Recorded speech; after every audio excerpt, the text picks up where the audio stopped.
Hello guys, SquidLord here, and today we're looking at a requested deck. It is the green and purple deck that I was requested to build. It plays pretty good. I played against somebody just a few minutes ago. With it, there are some slight issues, but other than that, you can still play out past those issues. So let's just start it off with Shin to Shin Collapse. You run this at 3. It's best card in order to get back battlers you need. Busted things. I'm running 2 Heat Ray because it's not only a filler spot because I don't want to put anything else that's bad in the deck. It also helps beef up your battlers really big for 2 cost. So in my opinion, 4 strength for 2 cost, it's a really good plus.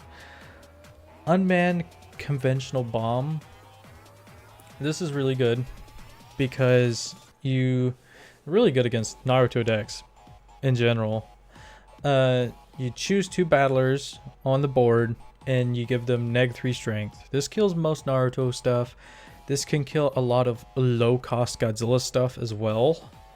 So keep that in mind, because if your opponent's trying to EX and you just destroy their board with this card, they're not gonna have any other plays.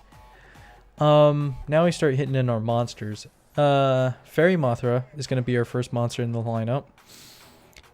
You need to run 3 of her. She's your best low cost sneak attack. She is going to be your little trump card, because she not only removes stuff that's good for, against Naruto and Godzilla stuff, she's also a 2 cost sneak attacker. So basically good all around. Primitive Mothra.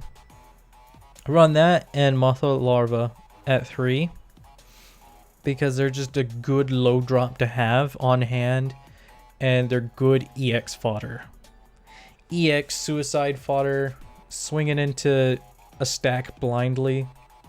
It's good fodder in general. Next you have Godzilla the first form. This guy you're going to want to keep alive. He's going to be your main cost reducer early game.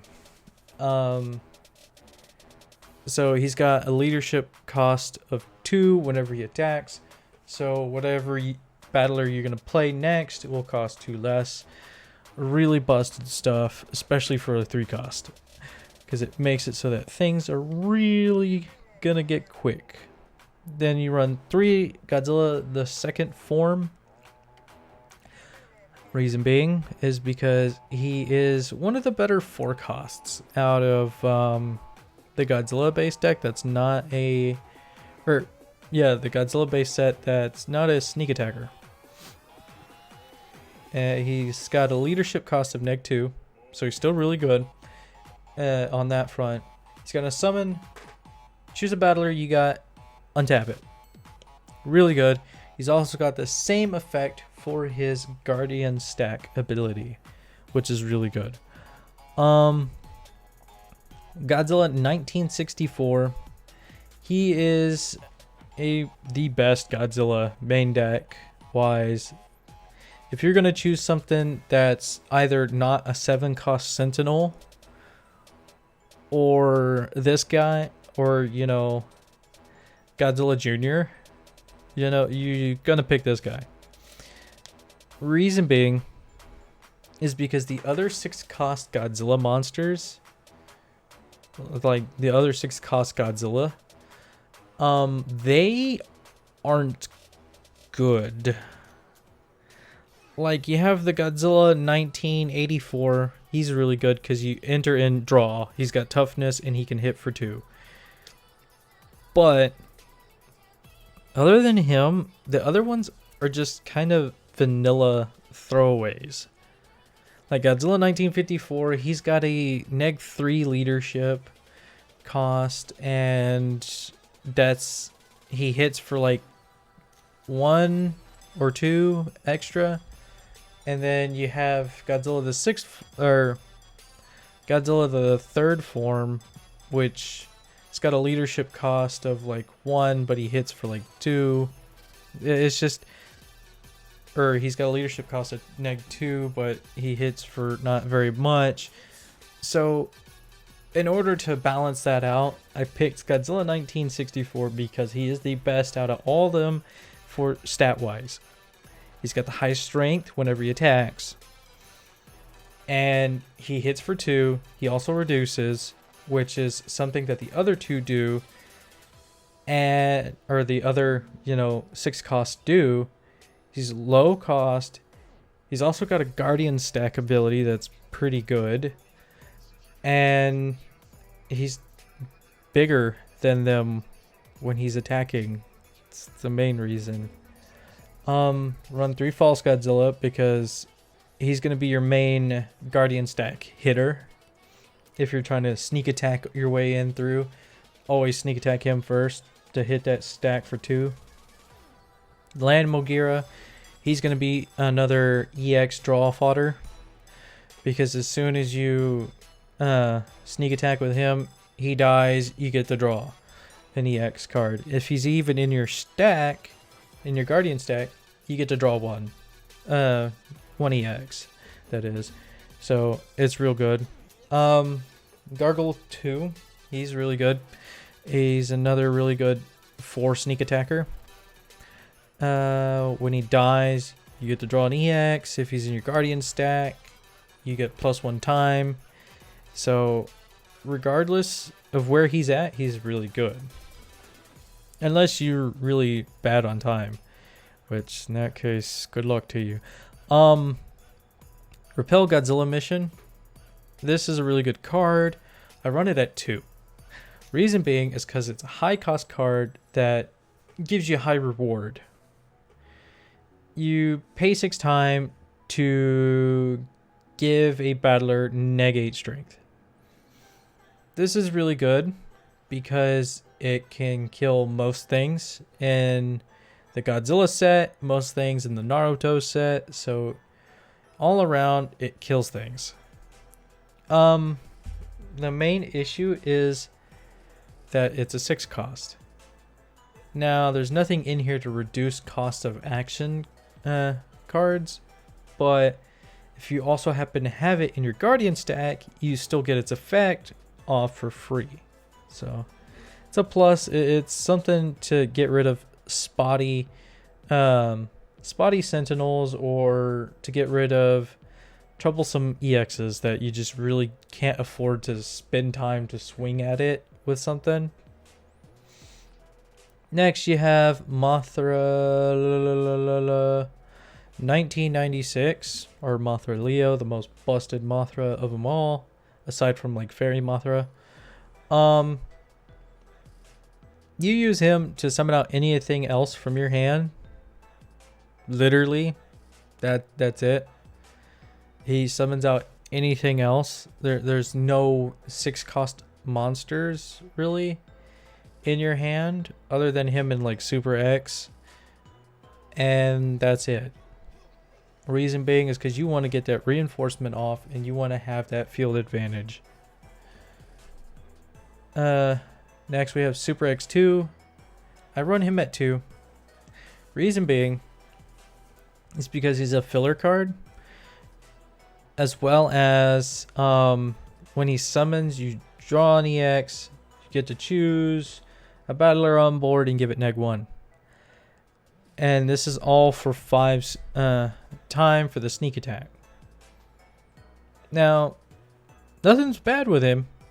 It's just, he's more on the upside of costs in terms of his actual cost and his sneak attack cost. That's why he's at 2.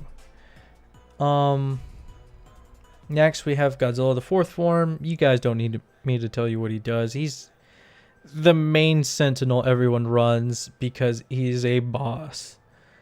And multi-purpose fighting system 3, he's another main sentinel everyone runs if they're running green. So I'm not going to explain it. It is really good. Both of them really good. You have 6 sentinels main deck, really good to help you. I run 2 Desghidorah. Now you may be asking, why only 2? Why not 3? Or why not drop Desghidorah in general? The reason is because I want as much spot removal as possible. And Desghidorah is spot removal. For 7 time, you can sneak attack it and hit that stack for 2. And then when he dies, you can just pop something with a 6 or less cost. This pops EXs that are 6 or less cost to battlers that are 6 or less. So, honestly, really good all-around card. Yeah, his cost is a pain, but I mean, eventually you can get up to the point where you can just summon this guy out using all your leadership costs, but it's not the main point of the deck. He's mainly here to be a trump card to, oh hey, I'm gonna swing, okay, pop this, EX here that you really wanted and you sacrificed everything for it. Oh, it's gone now. I'm gonna start swinging for game next turn. Next you have Mothra 1992. This chickadee, she is going to be your main, or she's more of like a mid-tier kind of EX.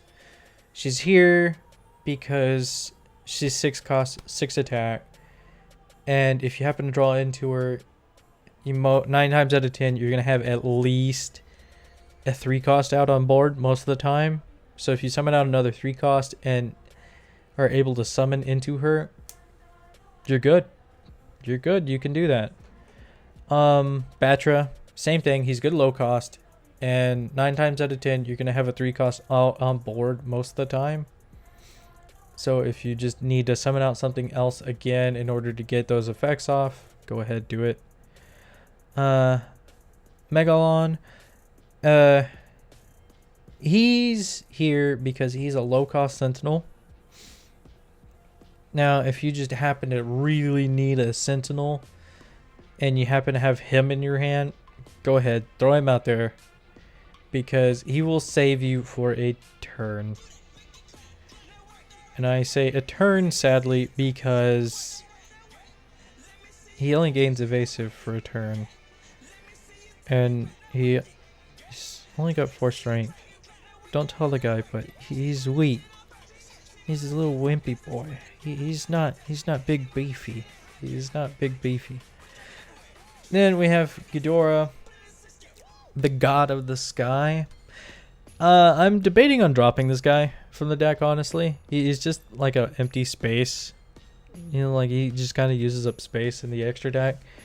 But then again, you kind of just heavily draw through your extra deck.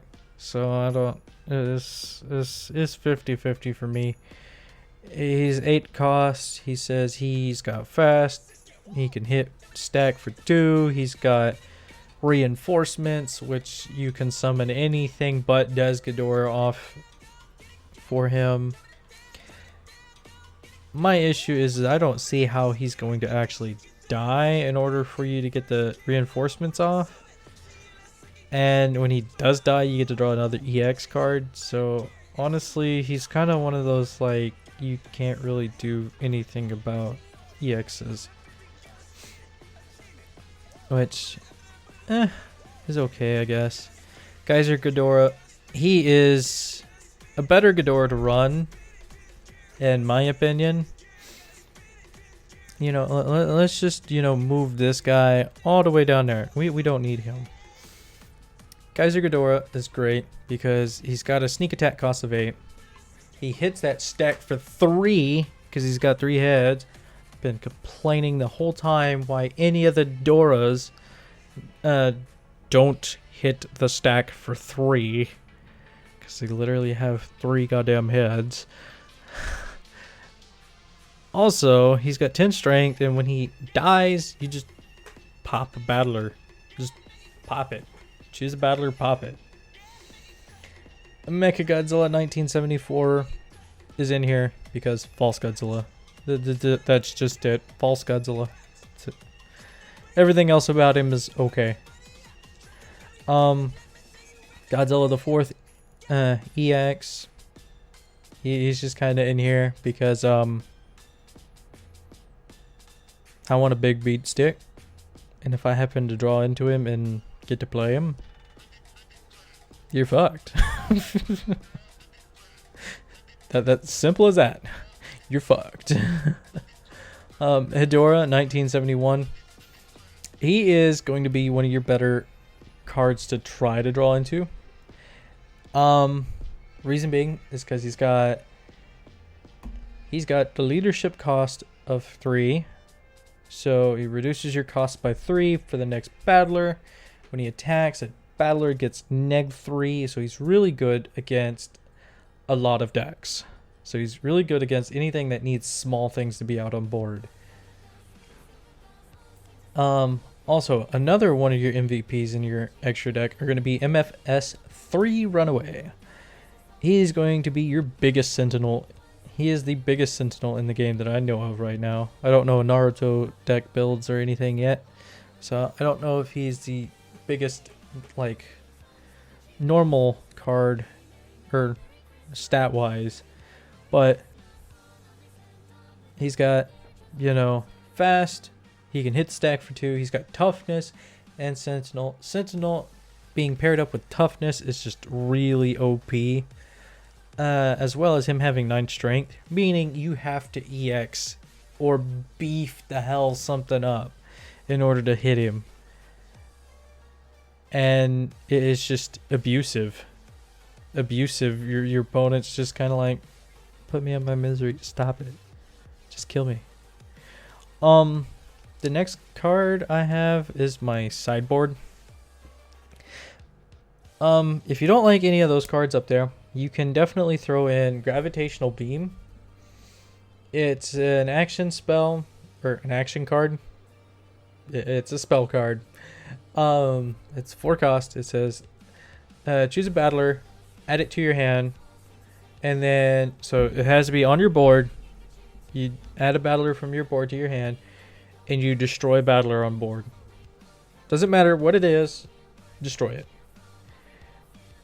I was really tempted to main deck this, but I really didn't want to be bouncing back 3 costs back to my hand. Now, if I played this in like blue and bounce back Dora or Drat, yeah, dude, I'm all for that, because bouncing back a 1 cost to pop anything on board, a hella busted. But that's my deck list. What kind of deck lists do you want? That's my red-green deck list, otherwise titled Godzilla and Mothra and Godzilla. If you have any other Chrono Clash deck ideas that I should try out, especially for the Godzilla set, I think I'm pretty close to testing out most of the generic ideas. Why not, you know, comment down below. Shout it out to me. You know, something. Get my attention. I'll try it. I'll build it. I'll test it. And I'll say, hey, this is either shit or this is amazing. And, you know, for now, this deck is pretty solid. I wouldn't try playing it up against any Naruto decks. Or you could, actually. You could very well play it against Naruto decks and win.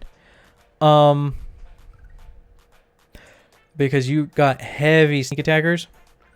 You also can play against Godzilla decks and be really fine with it, because 9 times out of 10 you're gonna either have a sneak attacker in hand or a sentinel. Other than that, be sure to check out the description in this video. There is links to the Facebook groups for this Chrono Clash stuff. There is going to be like 3 I think links to 3 different groups for Facebook that are all Chrono Clash related, as well as a link to the Discord server for Chrono Clash, the official Chrono Clash Discord server. have you. Also, in that description, there's going to be a link to my Facebook page, a link to my Twitter, a link to my Mixer, so you can stay informed as best as you can. So go check those out. All right, guys. And as always, keep up the shenanigans. I'll see you in the next video.